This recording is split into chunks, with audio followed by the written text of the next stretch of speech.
हे दोस्तों, क्या हाल है। तो काफ़ी टाइम से कोई भी वीडियो नहीं आ पा रही थी क्योंकि मैं वीडियो नहीं बना रहा था। एक्चुअली मैं थोड़ा सा बिजी था, पर अब ऐसा नहीं है। अब रेगुलर वीडियोस आती रहेंगी। तो चैनल को सब्सक्राइब कर लेना अगर नहीं किया होगा तो, और बेल आइकन भी ऑन कर देना। तो दोस्तों, हमारे एमसीयू में इतने सारे सुपर हीरो और सुपर विलेंस होने के बाद भी एक केमिकल ऐसा है जो कि 94 सालों से एमसीयू में चलता हुआ आ रहा है, और उसके पीछे इतनी ज़्यादा लड़ाई हुई है कि मैं क्या ही बताऊं आपको। तो स्वागत है दोस्तों कॉमिक वॉइस के एक और नए वीडियो में, जहां मेरा नाम है उज़ैफा और आज मैं बात करने जा रहा हूं सुपर सोल्जर सीरम के हिस्ट्री के बारे में। तो चलिए वीडियो स्टार्ट करते हैं।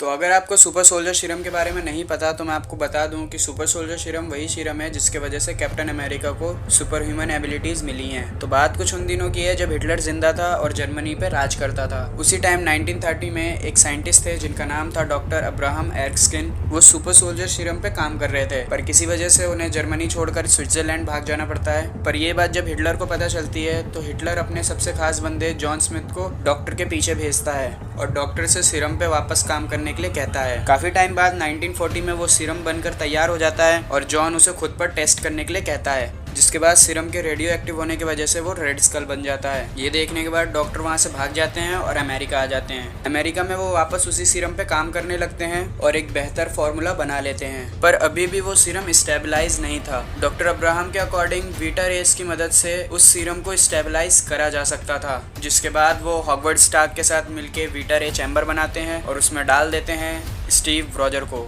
जिसका नतीजा निकल के आता है कैप्टन अमेरिका, जो कि एक सक्सेसफुल एक्सपेरिमेंट होता है। पर जैसा कि हमने मूवीज में देख रखा है, हाइड्रा के लोग आते हैं वहाँ पे, आखिरी वाइल भी टूट जाता है सुपर सोल्जर सीरम का और डॉक्टर भी मर जाते हैं। पर वो सीरम अभी भी अवेलेबल होता है स्टीव रॉजर के डीएनए में। तो यूएस गवर्नमेंट स्टीव रॉजर के थोड़े ब्लड सैंपल्स रख लेती है अपने पास, और वो ब्लड सैंपल पता नहीं कैसे पहुंच जाता है आर्निम जोला के पास। अब आर्निम जोला उसमें और उंगल पेच करके बना लेता है एक फिर से सुपर सोल्जर सीरम, जो कि 1943 में यूएस मिलिट्री के कुछ सोल्जर्स को हाइड्रा कैप्चर करता है और उन पे सुपर सोल्जर सीरम टेस्ट करता है, जिसमें कैप्टन का खास दोस्त बकी भी शामिल होता है। वो भी एक्सपेरिमेंट सक्सेसफुल होता है, लेकिन उसके थोड़े बहुत साइड इफेक्ट होते हैं, जैसे मेंटल हेल्थ प्रॉब्लम होती है उन्हें। अब वर्ल्ड वॉर 2 खत्म हो चुका था और वर्ल्ड वॉर 2 में कैप्टन अमेरिका ने जो अपना जलवा दिखाया था, उसे देखने के बाद सारे नेशंस अपने अपने सुपर सोल्जर सीरम पे काम करने लगते हैं, जिनमें सोवियत यूनियन और यूनाइटेड स्टेट ऑफ अमेरिका दोनों मिलकर एक सुपर सोल्जर प्रोग्राम स्टार्ट करती है, जिनमें वो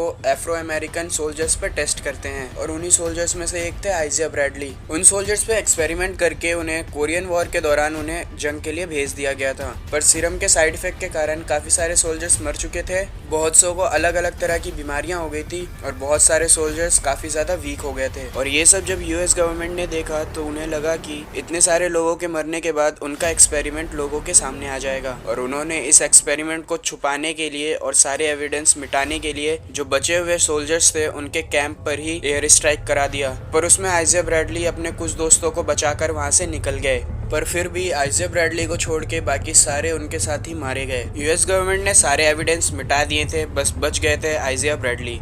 पर उन्होंने आइजिया ब्रैडली को मारा नहीं, उन्हें 30 साल के लिए सजा दे दी गई और वो 1950 से 1980 तक जेल में ही रहे। अब जबकि यूएस गवर्नमेंट इस एक्सपेरिमेंट से पीछे हट गई थी, तो सोवियत यूनियन ने अकेले ही इस एक्सपेरिमेंट को जारी रखा और एक और सुपर सोल्जर सीरम बना लिया, जिसे टेस्ट किया एलेक्सी सोस्टोकोव पे, यानी रेड गार्डियन पे। हाँ, नताशा का बाप। अब 1991 में हॉगवर्ड स्टार्क ने एक और सीरम बनाया, जिसे हाइड्रा ने लाने के लिए भेजा बकी को, और बकी ने हॉगवर्ड और मारिया स्टार्क को मारकर वो सीरम हाइड्रा के पास ले आया। और वो सीरम टेस्ट किए गए जोसेफ और 4 और नए बंदों पे, जो कि विंटर सोल्जर प्रोग्राम का ही हिस्सा थे। वो सीरम पहले के सीरम से काफी ज्यादा ताकतवर थे, पर उनके साइड इफेक्ट भी ज्यादा थे, जैसे कि उनके मेंटल हेल्थ प्रॉब्लम इतने ज्यादा बढ़ गए थे कि वो सोल्जर्स अनकंट्रोल हो गए थे, जिसे देखने के बाद हाइड्रा ने डॉक्टर विल्फर्ड नेगल को एक परफेक्ट सीरम बनाने के लिए हायर किया। पर इससे पहले कि डॉक्टर विल्फर्ड नेगल अपना काम पूरा करते, हाइड्रा को बंद कर दिया गया। अब सितंबर 11 के अटैक के 2 दिन बाद, जो कि 2001 में हुआ था,